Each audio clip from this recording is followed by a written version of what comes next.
વડોદરાના માંજલપુરમાં વ્યક્તિની હત્યાના કેસમાં આરોપીની ધરપકડ અને ઘટનાના 1 વર્ષ પછી આરોપી પોલીસે સગીર આરોપીની ધરપકડ કરી 6 એપ્રિલ 2025ના દિવસે મૃતક સૌજાન સિંહ અને આરોપી વચ્ચે ઝઘડો થયો હતો।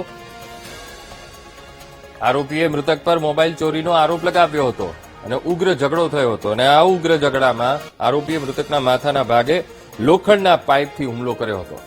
પાઇપથી કરેલા હુમલાને કારણે 4 દિવસ પછી સૌજાનસિંહનું મૃત્યુ થયું હતું।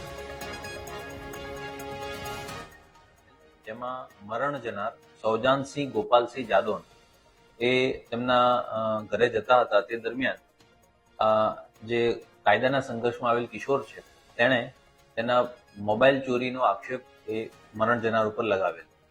આ બાબતે બંને વચ્ચે ઝઘડો થતા કાયદાના સંઘર્ષમાં આવેલ કિશોરે તેના ઘરેથી એક લોખંડની પાઇપ લાવીને મરણ જનારના માથામાં મારેલી। મરણ જનાર છે એ પોતાના વતન ખાતે પાલનપુર ખાતે ગયેલ, ત્યાં તેની તબિયત અચાનક ખરાબ થતા પાલનપુર સિવિલ ખાતે તેને દાખલ કરવામાં આવેલ અને ત્યાંથી અમદાવાદ સિવિલ ખાતે રિફર કરતા તારીખ 10 એપ્રિલ 2025ના રોજ અમદાવાદ સિવિલ ખાતે તેનું મૃત્યુ થયેલ।